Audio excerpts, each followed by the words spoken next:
नमस्कार. एका अतिशय महत्त्वाच्या पण अस्वस्थ करणाऱ्या, भयंकर अशा एका विषयावर बोलायची इच्छा आहे आज.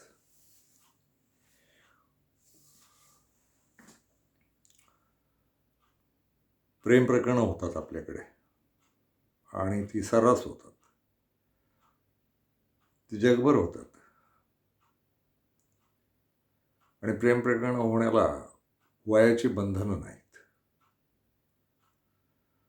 पण त्या वयाच्या बंधनांचे प्रेम प्रकरणांचे विषय थोडे बाजूला ठेवू आपण.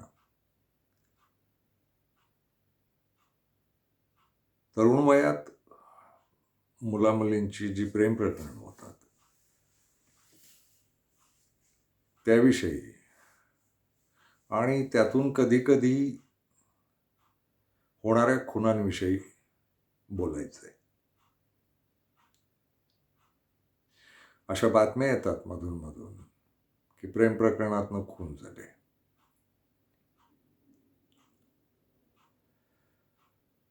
त्यातही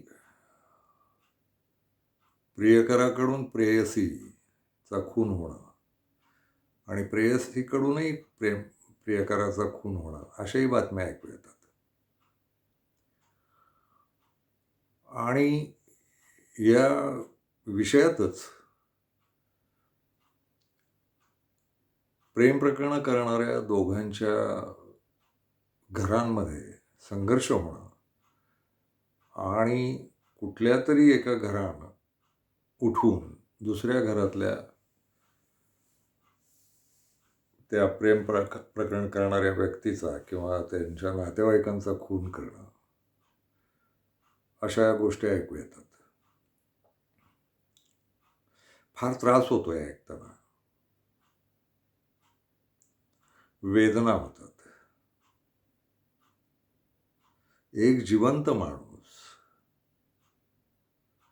दुसरी काही माणसं मिळवून किंवा दुसरा कुणीही एक माणूस, एक जिवंत माणूस मारून टाकतो. हे भयावह आहे. प्रत्येक माणसात हिंसा असतेच. जगातल्या सगळ्या सजीवांमध्ये असते. हिंसा असतेच. पण हे लक्षात घ्या, त्याच्या जोडीला करुणाही प्रत्येक माणसात असते. प्रत्येक सजीवात असते. या करुणेवर हिंसा मात करते आणि माणसं त्यातनं खुनाखुनीपर्यंत येतात.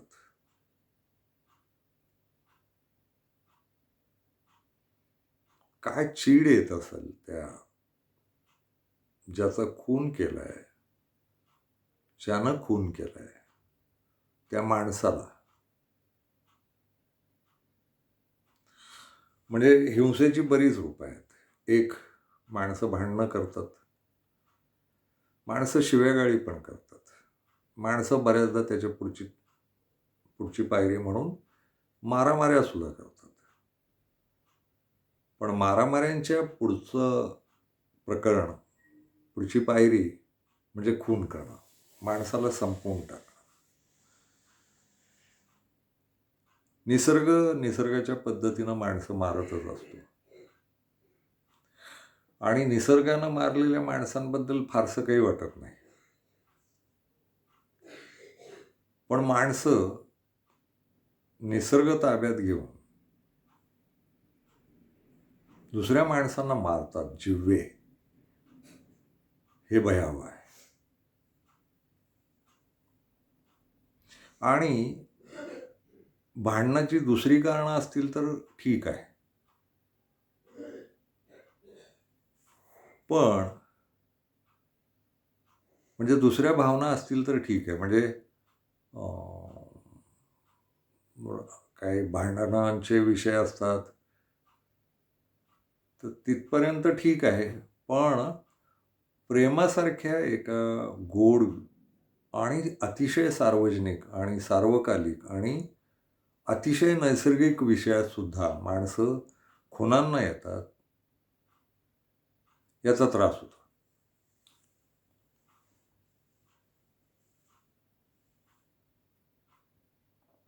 त्या बातम्या आल्या आणि त्यात बळी गेलेले लोक आठवले आणि तिथं जरा स्वतःचा जीव म्हणून तिथं त्या व्यक्तीच्या ठिकाणी आपण आहोत अशी कल्पना केली. आत्ता काही वेळापूर्वी तो माणूस जिवंत असतो आणि त्याच्या ऐन जगण्यात कुणीतरी येऊन त्याचा खून करतं. हे विदारक आहे ना. खून करावेसे वाटणं याचा एक अर्थ असा निघतो की त्या माणसाची चीड फार टोकाला गेली, ज्यानं खून केलाय त्याची. आणि त्याचा संयम सुटलेला आहे. तर या संयमाचं, त्याचा तोल जो सुटलाय त्याचं नियंत्रण करण्याचे काहीच मार्ग नसतात का?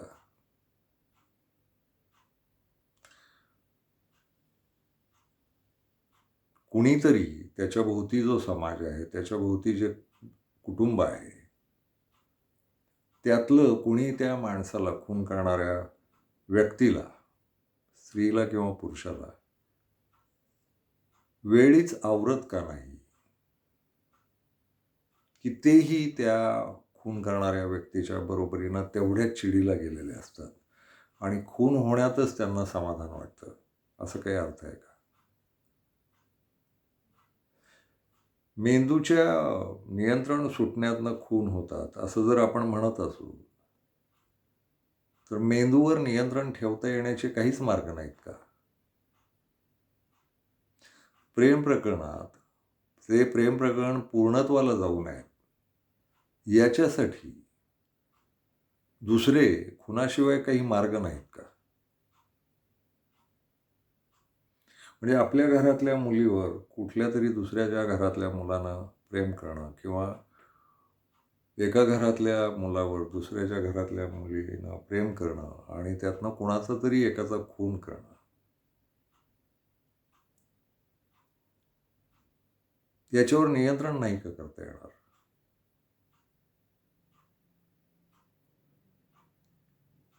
प्रेम मुलांना करू दिलं पाहिजे की नाही?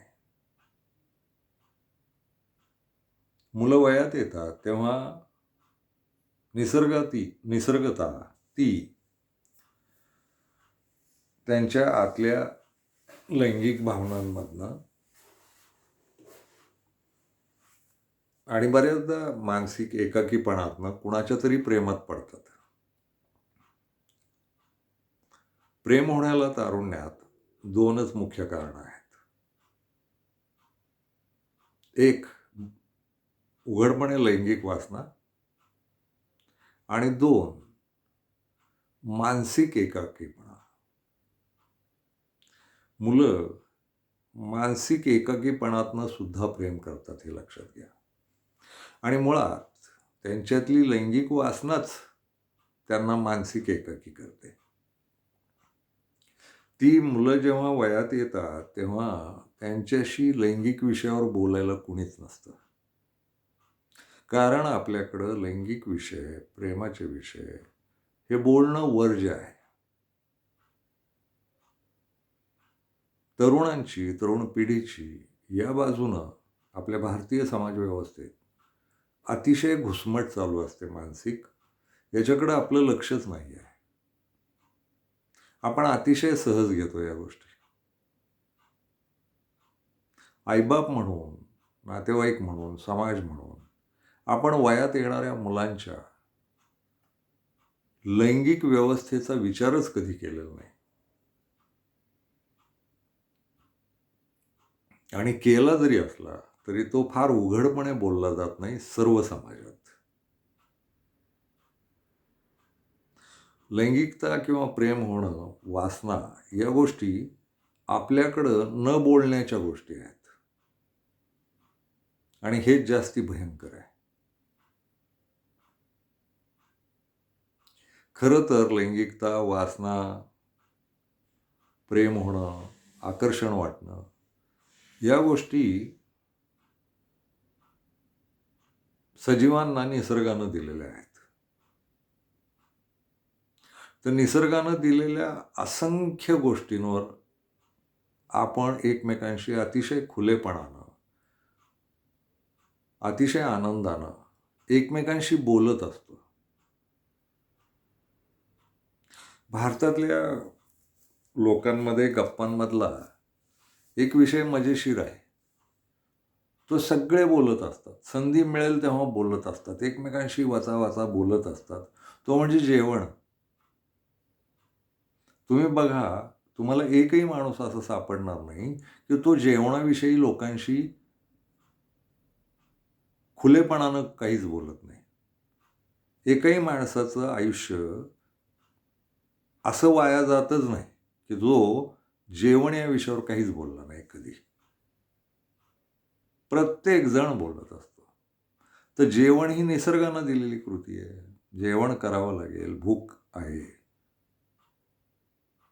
पोटाची भूक आहे. पण मग लैंगिक भुका या सुद्धा निसर्गानंच दिल्यात आणि त्याच्यावर बोलायची जागाच नाही.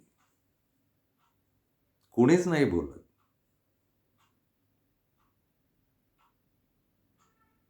नवरा बायको हे लैंगिक संबंध करत राहतात. पण त्यांच्यातही लैंगिक विषयांचं असं गप्पा, बोलणं असं नाही होत. गप्पा नाही होत. अश्लील उच्चार करणं किंवा लैंगिक उच्चार करणं याला गप्पा नाही म्हणत. गप्पा या वेगळ्या आहेत. गप्पा म्हणजे मी माझं बोलून झालं, तू तुझं बोल आणि दोघांनी एकमेकांचं ऐकणं आणि एकमेकांच्या असहमतीला किंवा सहमतीला जाणं आणि एकमेकांची असहमत मतं दुरुस्त करण्याचा प्रयत्न करणं म्हणजे गप्पा. त्या होत नाहीत कुठंच. आणि लैंगिक अनुभव तर प्रत्येकाला घ्यायचाच असतो. तो निसर्गानं सांगितलंच आहे, तू घ्यायचाच आहे म्हणून. आणि त्यात मग सगळे आविष्कार आहेत. स्वतःच्या वासना भागवण्यासाठी तडफडणं हा पण भाग आहे त्यातला. कुणीतरी व्यक्ती मनाशी धरून तिच्यावर प्रेम करणं हा पण एक भाग आहे त्यातला. अनेक जण तर अनेक व्यक्ती गृहीत धरून प्रेम करत राहतात. तर प्रेम ही निसर्गानं दिलेली अतिशय मूळ भावना आहे. आणि प्रेम हे वासनेभोवतीच आहे. मानसिक एकाकीपण संपवण्यासाठी सुद्धा समागम किंवा कोणाचं तरी प्रेम मिळणं हे अतिशय वैज्ञानिक आहे, नैसर्गिक आहे.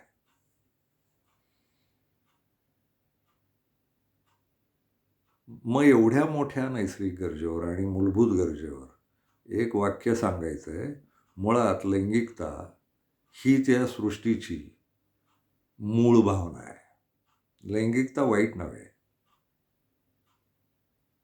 लैंगिकतेवरच जग चालतं. लैंगिकतेतूनच जगाचा सगळ्या प्रकारचा, सगळ्या क्षेत्रांचा विकास झाला हे पण लक्षात ठेवलं पाहिजे. त्याचा एक भला मोठा इतिहास आहे. लैंगिकता आणि मानवी विकास. मानवी विकासाच्या अतिशय पायाभूत मुद्द्याशी लैंगिकताच कार्यरत असते. सृजन होतं. ते नुसते माणूस जन्माला घालण्याचं नव्हे. त्या माणसाची वाढ, त्या माणसाची बुद्धी, त्या माणसाला बुद्धीचा विकास आणि त्या विकासातून त्याच्याकडून समाजात काहीतरी घडणं, त्याच्या आयुष्यात काहीतरी घडणं आणि मग असा दीर्घ हजारो वर्षांचा प्रवास, लाखो वर्षांचा प्रवास. जगण्याच्या, जगाच्या मूलभूताशी लैंगिकता अबाध्य जोडलेली आहे. ती पूर्ण नैसर्गिक आहे. पूर्ण आवश्यक पण आहे. आणि अशा लैंगिकतेत आपल्याकडं काहीही बोलायची सोय नाही. माणसं व्यक्तच होऊ शकत नाही. मी वयात आलोय किंवा मी वयात आली आहे आणि माझ्या जगण्याचं काही लैंगिक व्यवस्थापन करा, हे सांगण्याची सोय नाही आपल्याकडे. काही लोक म्हणतील ते लग्न नावाची एक गोष्ट आहे, तोवर थांबलं पाहिजे. लग्नाचा बाजारही एवढा कठीण करून ठेवलाय आपण. ते तर ढोंगच आहे आपल्याकडे. ते मुलगी पाहणं, मुलगा पाहणं आणि मग त्यांना जोखणं, माणूस म्हणून जोखणं नाहीच त्यांना. तर ते काय करतात, ते पैसे किती कमवतात, त्यांची घरदारं किती आहेत, त्यांच्या संपत्त्या किती आहेत, शेतेवाड्या किती आहेत, हेलिकॉप्टर्स किती आहेत, असल्या त्याच्या लैंगिकतेच्या आणि त्याच्या माणूसपणाच्या बाहेरच्या गोष्टी घुसवून त्या मुलाकडे किंवा मुलीकडे पाहिलं जातं. मुलगा चांगला आहे, आदर्श आहे, नैतिक आहे आणि मुलगी चांगली आहे, आदर्श, नैतिक आहे, हे पाहिलं जात नाही. वरपांगी लैंगिकतेच्या बाबतीत दोघं शुद्ध आहेत का, हे पाहिलं जातं. आणि लैंगिकतेची शुद्धता अशुद्धता ठरवता येत नाही. तिचा असा एखादा माणूस लैंगिकतेनं बाटलेला आहे, याच्या कुठल्याही खुणा त्याच्या शरीरावर राहत नाहीत, कुठल्याच व्यक्तीच्या शरीरावर राहत नाहीत. स्त्रियांची राहू शकते, ती गरोदर राहिली तर. पण समागम झाल्याच्या खुणा नंतर फारशा राहत नाहीत. त्यामुळं शुद्धता अशुद्धता यांची परीक्षा घ्यायची असेल ना, तर फारसं काही करता येत नाही. अर्थात ते मेडिकल सायन्समधून करता येतं, पण त्याची गरज नाही वाटत लोकांना. आपली अपेक्षा असते मात्र लग्न करताना की मुलगा आणि मुलगी शुद्ध असले पाहिजेत. त्याला चारित्र्यवान असा एक शब्द आहे.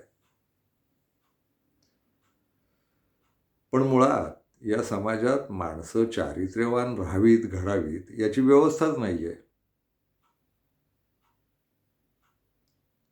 लैंगिक शिक्षणाचा अभाव आहे आणि पुन्हा लैंगिक शिक्षणाचा बाऊ आहे की मग त्याची शाळा काढायची का वगैरे. तर मागच्या एका व्हिडिओत कुठल्या तरी मी बोललोय, लैंगिक शाळा घरानंच व्हावं म्हणून. आईबाप मुलांशी संवादी राहिले पाहिजेत. लहानपणापासून ते कितीही म्हातारी झाली मुलं, तरीही संवाद नसणं, संवादात जगण्याचे महत्त्वाचे नैसर्गिक विषय नसणं, हा आपल्या कुटुंबांचा आणि आपल्या समाजाचा खूप मोठा दोष आहे. मी नाहीच म्हणत की तुमच्या घरातल्या मुलामुलींच्या लैंगिक समस्यांबद्दल तुम्ही जाहीर व्याख्यानं ठेवा म्हणून आणि कुठले तरी मार्गदर्शक आणा आणि त्यांच्याकडनं काही ऐका. मला ते नाहीच म्हणायचं. मला म्हणायचं आहे, तुमच्या घरातच तुम्ही एकमेकांशी लैंगिक संवाद करू शकाल की नाही, आणि त्याच्यासाठी लैंगिक शब्द उच्चारण्याची गरज नाही असंही मी म्हणालो होतो. मुलांशी जगण्याच्या बाकीच्या सगळ्या विषयांवर आपण गप्पा मारतो. जेवण, पैसा, घरं, दारं, दागिने, चित्रपट, नाटक, क्रिकेट, काही कुठलाही विषय, शेती, आरोग्य, शिक्षण, अशा कुठल्याही विषयावर आपण आपल्या मुलांशी बोलतो. मुलंही आपल्याशी बोलतात. ते मोघमच असतं, म्हणजे त्याच्यातही पुन्हा दीर्घ बसलेत आणि दीर्घ गप्पा झाल्यात आणि खुलून सगळे मुद्दे पुढे आलेत त्या विषयाचे आणि प्रत्येकाची समज बाहेर आली आणि त्या समजेनुसार ज्याला जे समजतं ते बोललाय तो. असं होत नाही. मोघमपणेच असतं. एखादा अर्धवट वाक्य मुलांकडनं आणि बापाकडनं एखादं पूर्ण वाक्य. यालाही गप्पा नाही म्हणत. संवादच नाही याही विषयांचा. आणि लैंगिक वासना, प्रेम वगैरे हे विषय तर बोंबलच. याच्यावर काही नाही घडत. सगळा अधांतरी आणि निसर्ग भरोसे कारभार असतो. प्रत्येक आईबापाला वाटतं आपल्या मुलांनी सरळ मार्गी जगावं आणि वेडं-वाकडं काही वागू नये. त्याचा पाय वाकडा होऊ नये किंवा पाय घसरून जाऊ नये. आणि मुलींच्या बाबतीत जास्ती वाटतं. आणि मग ती मुलं कुठे घसरलेली सापडली, त्यांना त्यांना शिक्षा दिली जाते. त्या दोघांना प्रेमात पडलेल्या दोघांना तोडण्याचे प्रयत्न होतात. बरीच प्रेम प्रकरणं मग तुटून जातात, माघार घेतात. खून ही काही खूप सर्रास गोष्ट नव्हे. पण ज्या प्रमाणात ती घडते ती सर्रासच म्हणावी लागेल. आणि ती पुन्हा पुन्हा घडते. काळ कुठलाही येवो, खुनाखुनी कायम आहे. तुटणारी प्रेम प्रकरणं 99% असतील, तर 1% खुनाखुनी होतेच. आणि प्रेम केलेलं ते जखमेसारखं आयुष्यभर राहतं. हृदयात, मनात. मरेपर्यंत राहतं. आणि हे सगळ्यांना माहिती आहे. आपण ज्या व्यक्तींची प्रेम प्रकरणं तोडलीत ना, आपल्याला हे माहिती आहे की हे कधीच विसरणार नाहीत एकमेकांना.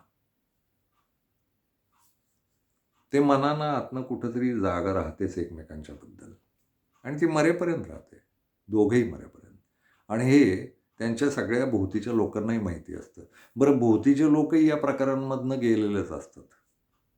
खूप लोक आपण मनातनं प्रेम करत राहतात कुठल्यातरी व्यक्तीवर आणि ते कधीच व्यक्त करत नाहीत.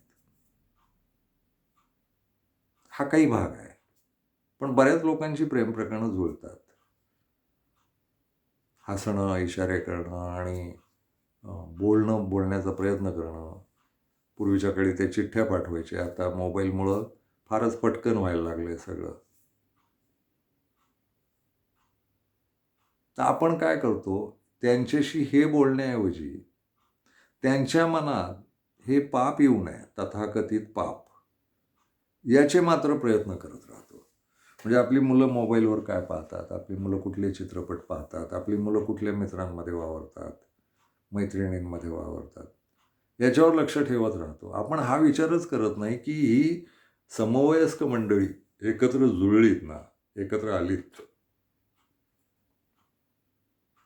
तर या सगळ्यांमध्ये वासना आहे निसर्गानं दिलेली.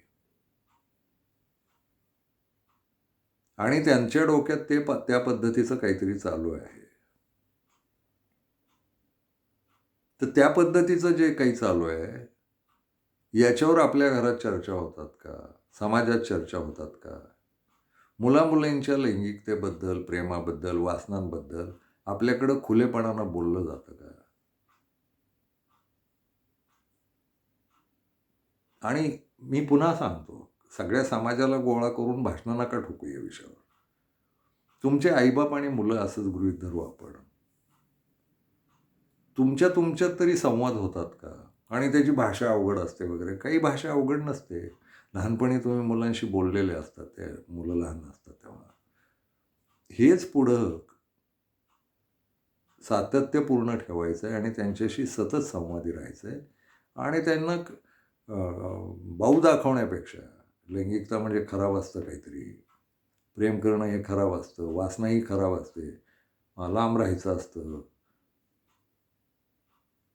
हे असलं शिकवत बसण्यापेक्षा त्याचं नियोजन आणि नियंत्रण कसं करावं, संयम कसा बाळगावा, हे शिकवता येऊ शकतं ना. आणि आईबाप जर जोडीला आले आणि मित्र होऊन त्यांच्याशी बोलायला लागले, की बाळांनो, काय मनात येतं ते बोला. आणि तो आत्मविश्वास मुलांना जर देऊ शकले आईबाप, की तुमच्या मनात येतं ते आमच्याशी बोला आणि तुम्हाला जमेल त्या भाषेत बोला. ते सुचवतील ना, त्यांना येणाऱ्या भाषेत सुचवतील. तुम्ही तुमच्या भाषेत बोला, तुम्हाला जी भाषा येते.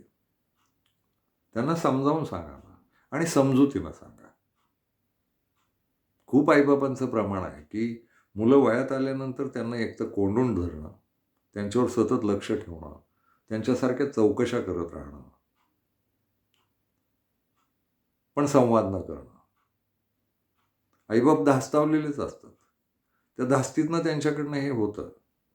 पण धास्तावण्यापेक्षा सरळ आपणच मुलांच्या आयुष्यात घुसायचं. जर आपण ती जन्माला घातली आहेत आणि आपणच समजतो की आपली जबाबदारी आहे, तर जबाबदारीतली लैंगिक जबाबदारी पण आपलीच आहे ना हो त्यांच्या.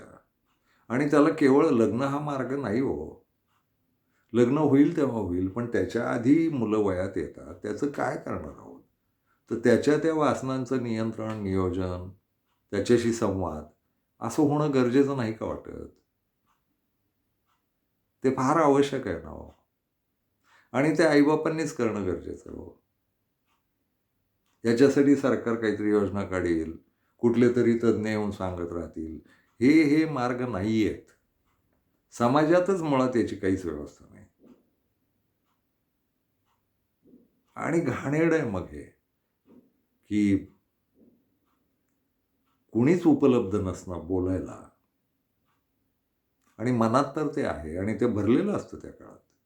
मेंदूत, सगळ्या शरीरात आणि ते कुठेतरी संधी पाहत असतं उघड होण्याची किंवा आपल्याला त्या पद्धतीच्या संधी मिळण्याची, कोणाच्या तरी प्रेमात पडण्याची संधी, कोणाशी तरी वासना भागवण्याची संधी. तर या संधी येतीलच असं समजावून सांगणं मुलांना आणि मुलींना आणि कौटुंबिक भाषेत, घरगुती भाषेत आणि समजुतीनं. बरेच आई-बाप मग नुसतं लक्ष ठेवून राहत नाहीत. तर मुलांना शिक्षाही देतात, कोंडून ठेवतात. असं काही सापडलं तर मारतातच. मारतात म्हणजे ठोकून काढतात. ते वेगळं मारणं खून होण्यापर्यंतचं. मुलं-मुली आवाक्यात येत नाहीत असं दिसल्यावर खून होतात. तर ते आवाक्यातच राहतील याची व्यवस्था आपल्या घरात नाही का करता येणार? मुलांचा मित्र झाल्याशिवाय पर्याय नाही बरं का. मुलांशी आई-बापांनीच मनमोकळं बोलणं, मैत्रीपूर्ण बोलणं आणि त्यांच्या जशा जेवणाच्या गरजा, कपड्याच्या गरजा, शिक्षणाच्या गरजा, आरोग्याच्या गरजा असं सगळं भागवण्याची जबाबदारी आपण घेतो. तेव्हा त्यांच्या लैंगिक गरजा भागवण्याची जबाबदारी पण आपण घेतली पाहिजे. आणि पुन्हा सांगतो, लग्न हा शेवटचा उपाय आहे. त्यात मधला जो काळ आहे ना, तो फार बिकट असतो आणि या काळातच मुलांना मानसिक, बौद्धिक आधार लागतो आणि तो जर आई-बापांकडनं मिळाला, तर तो जास्ती विश्वासाचा असतो. आई-बाप समजूतदार पाहिजेत पण. आणि सगळ्यात महत्त्वाचं लक्षात घ्या, मुलं या अवस्थेला आलीत ना, याच अवस्थेला आई-बाप स्वतःच्या तारुण्यात असतात. त्यांनी ते अनुभवलेलं असतं. तर ते उलटच चांगले गुरु आहेत ना, शिक्षक आहेत. त्या अनुभवातनं ते आलेत बाहेर. त्यावेळेस आपल्याकडनं काय चुकलं, आपण काय तडफडलो, आपले काय हाल झाले, हे दोघांनाही माहिती असतं आपल्या आई-बापांना. मग जर इतकं तयारीचं प्रशिक्षक घरातच उपलब्ध आहेत, तर आई-बापांनी बोलायचं, बिचकायचं कशाला मुलांशी? त्यांनी जे अनुभव घेतलेत ना, ते मुलांना सांगायला हरकत नाही ना हो. बोलायला पाहिजे मुलांशी.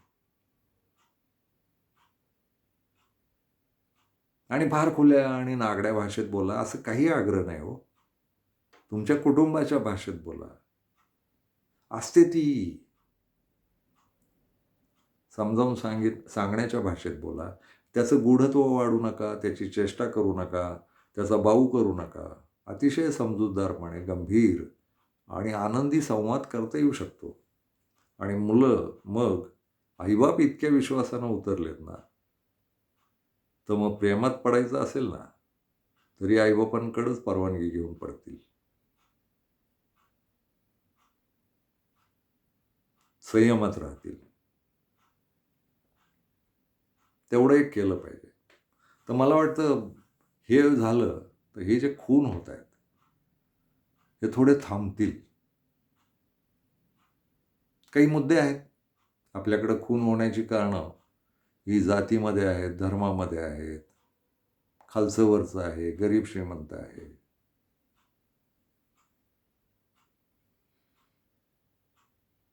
ह्या अडचणी आहेतच.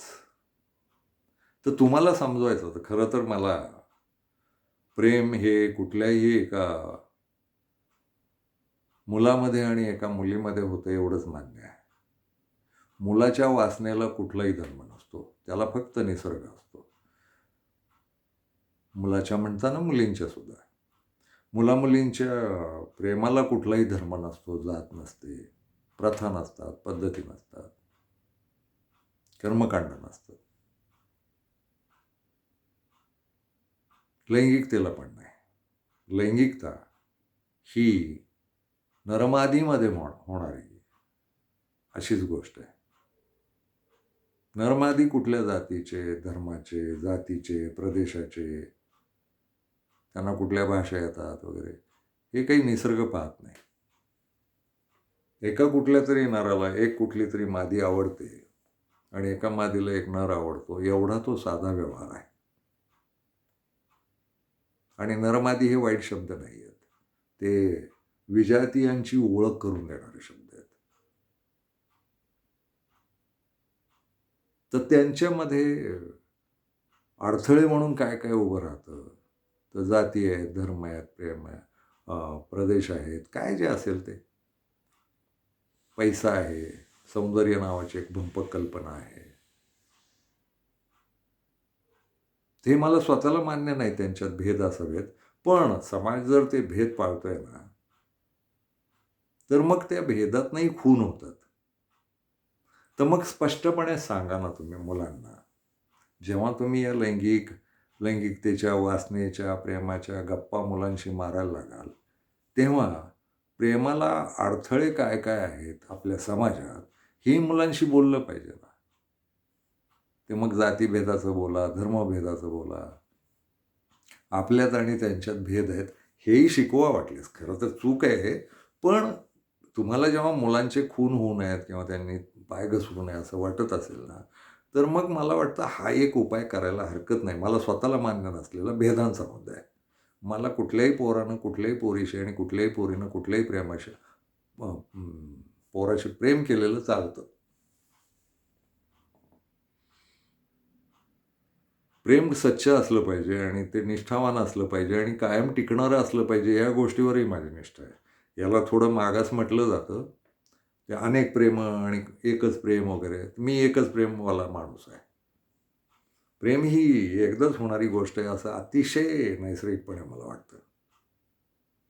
पुढं तो वासनांचा खेळ असतो आणि वासना सतत ग्रेटच असते असं काही नाही. वासना वाहवत जाऊ शकते आणि त्याची गरज नाही आजच्या समाजात. अतिशय शांत, सुखी आणि आनंदी जगायचं असेल ना, तर एकावरच प्रेम केलं आणि त्याच्याबरोबरच आयुष्य साजरं केलं, तर त्याला म्हणता येईल प्रेम, आयुष्य साजरं करणं. या मताचा मी आहे. हे थोडं मागास वाटण्याची शक्यता आहे, पण मला त्याची पर्वा नाही. मी आहेच आहे, मागासच विचारायचा आहे. पण तुमचा समाज ते पाळत असेल ना, जात, धर्म, तर मुलांशी जेव्हा बोलता ना तुम्ही, जेवण, आरोग्य, शिक्षण, यातलं लैंगिकतेच्या त्यांच्या वयात येतानाचाही संवाद त्यांच्याबरोबर असला पाहिजे आणि तो आपल्या घरगुती जी काही कुठली आपली भाषा आहे ना, त्यातच असलं पाहिजे आणि त्यांना अतिशय मायेनं जवळ घेऊनच ते बोललं पाहिजे. ती मुलंही मग खुलली पाहिजेत. मुलांनीही सांगितलं पाहिजे आणि मग आई-बाप त्यांना समजावून सांगू शकतात, की हे योग्य आहे, हे योग्य नाही. तो मुलगा किंवा ती मुलगी आपल्या जातीची नाही, आपल्या धर्माची नाही. थोडं लांब राहिलं पाहिजे, कारण समाजाला हे मान्य नाही. तरीही मुलं वाचू शकतील. पाय घसरण्यापासून पण वाचू शकतील. पुढं जो होणारा भांडणांचा खेळ आहे त्याच्यापासूनही वाचू शकतील. प्रेम तुटण्यापासूनही वाचू शकतील आणि शेवटचं म्हणजे खून होण्यापासून पण वाचू शकतील. तुमच्याकडं अहंकार नावाची एक गोष्ट आहे. त्या अहंकारातनं प्रेम प्रकरणं तोडणं, मारामाऱ्या करणं आणि खुनाखुनी करणं हे होतं. हा अहंकार बडी चीज आहे आणि जहाल आहे. अहंकार कशाचा असला पाहिजे, तर ते मला वाटतं की आपण माणूस आहोत आणि पुढची पण माणसं आहेत याचा अहंकार असला पाहिजे. पण आपल्याकडं अनेक काल्पनिक गोष्टींचे अहंकार आहेत. जात ही पूर्णपणे काल्पनिक आहे. धर्म ही संकल्पना पूर्णपणे काल्पनिक आहे. उच्च, नीच हे सगळं काल्पनिक आहे. माणसं इथून तिथून एकसारखीच असतात. फक्त एक आहे की आजच्या जगात माणसं चांगली किंवा वाईट असू शकतात. त्याचा स्वभाव, त्या व्यक्तीचा गुण हे चांगले वाईट असू शकतात. माणसं खतरनाक असू शकतात, तशी माणसं चांगली असू शकतात. तर एवढीच प्रार्थना आपण केली पाहिजे की आपल्या मुलामुलींच्या बाबतीत, की आपल्या मुलामुलींच्या आयुष्यात चांगलीच माणसं आली पाहिजेत. आणि अर्थात लग्न-बिग्न होताना किंवा अ, संबंध जुळवताना 2 घरातल्या, हीच प्रार्थना प्रत्येकाची असते बरं का. ती सगळ्यांमध्ये असते. आणि लग्नाच्या वेळेस बऱ्याचदा ती ढोंगही केली जातात. आपले स्वभाव पाहून आपण किती आदर्श आहोत, हे दाखवलं जातं.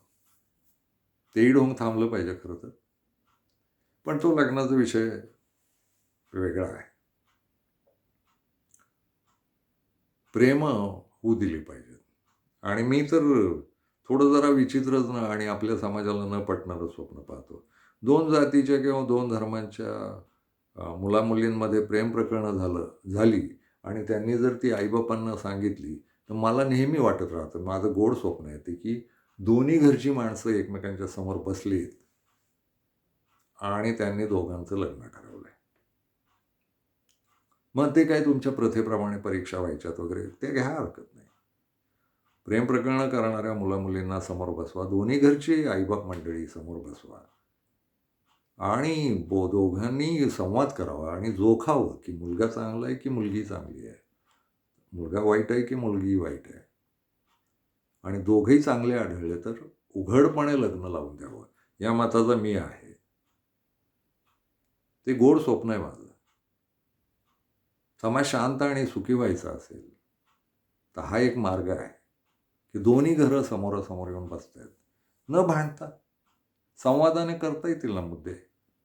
आणि ते वाटल्यास प्रेमप्रकरण तोडण्यासाठी का होईना दोन्ही घरं समोरासमोर बसली पाहिजेत शांतपणे आणि संवाद केला पाहिजे, न भांडता.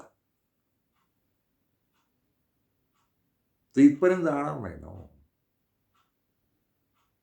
भांडणं, प्रेम तुटणं, मारामाऱ्या होणं, खुणाखुणी होणं, या आयुष्यभराच्या जखमा आहेत हो. आणि त्या एकाला लागत नाहीत. खूप लोकांना, आपल्या संबंधित सगळ्या लोकांना त्या जखमा होतात. तर मग असं जखमी होण्यापेक्षा आणि आयुष्यभर त्या जखमा बाळगण्यापेक्षा थेट एकदा जाऊन खुलेपणानं संवादच मांडला तर काय बिघडतंय? अगदी माणूसपणानं आणि बरोबरीनं आणि सन्मानानं एकमेकांना निरोप देता येतील ना, "चलो बैठते हैं, बसून बोलू." आणि ठरवा मग. पण एक आहे, मग जात, धर्म आणि ते काय जे भेद असतील ना, तुमच्या लक्षात जर आलं ना, की मुलगा खरंच चांगला आहे आणि मुलगी खरंच चांगली आहे आणि या दोघांचं होणं गरजेचं आहे लग्न, तर मग आहे, या जगातली उत्तम 2 माणसं म्हणून त्यांचं लग्न लावून द्या. ते मग जातीच्या अस्मिता आणि ते जातीचे अहंकार आणि धर्मांचे अहंकार, प्रदेशाचे, पैशाचे अहंकार, गरिबी-श्रीमंतीचे अहंकार, हे असलं बाजूला ठेवून मग मात्र खुलेपणानं. पण जर तुमचं ठरणार असेल, की असं असलं, जुळत जरी असलं तरी जाती नाही जुळत, धर्म नाही जुळत, तर मग शांतपणे संवाद करून बाजूला व्हा. हा एक मार्ग आहे बरं का. जाती, धर्म मला मान्य नाहीत. त्यांच्यातलं चांगुलपण आणि त्यांचं भलं होणं आणि दोन्ही घरांनी पाठिंबा द्यावा ना मग. जर समजा 2 जाती, धर्म यांच्यातलं प्रेम प्रकरण जुळलं आणि लग्न ठरलं दोन्ही घरं बसून, मग आयुष्यभर त्यांच्यापाशी पालक म्हणून दोन्ही घरांनी जुळून राहावं ना. आणि ते जिथं चुकतंय त्यांच्यात कुठं जिथं बेबनाव येण्याची शक्यता आहे, तिथं दोन्ही घरच्या माणसांनी शांतपणे बसून मार्ग काढावेत. शांतता आणि शांत संवाद हाच एकमेव इलाज आहे. आपण जे एकदम आपल्या अस्मिता दुखावते आणि अहंकार दुखावतो आणि आपलं अपमान झालाय, नाक कापलं, आपली इज्जत गेली. तर इज्जत जाण्याआधी तुम्ही दोघंच बसा ना. इतरांनाही धडा मिळेल. अरे, हे ग्रेटच लोक आहेत. भारी आहे. समोरासमोर बसून प्रश्न मिटवला यांनी. प्रेम प्रकरण तोडायचं असलं तरी समोर बसा आणि जुळवायचं असलं तरी समोरच बसा. आणि मुला-मुलींशी संवादी व्हा, दोन्ही घरचे. अर्थात हे फार भाबडं बोलतंय असं वाटणं शक्य आहे आणि भाबडंच आहे. पण हे वास्तव आहे. याच्याशिवाय मार्गच नाहीये. हा पण नैसर्गिकच मार्ग आहे, की शांत संवाद दोन्ही घरांमध्ये होणं आणि आपुलकीचे संबंध कायम ठेवावेत ना. समजा ते एकाच गावातलं एक मुलगा आहे आणि मुलगी आणि प्रेम जुळलंय आणि ते काही कारणांनी तुटलं, जात, धर्म कुठल्याही कारणाने. तर ते आयुष्यभर त्या गावात येत राहतात हो परत-परत किंवा त्याच गावात राहणार असतात. ते एकमेकांना भेटले तरी फार आनंदाने एकमेकांना नमस्कार हसून खेळून बोलू शकतात ना. सल राहणार नाही, शल्य राहणार नाही.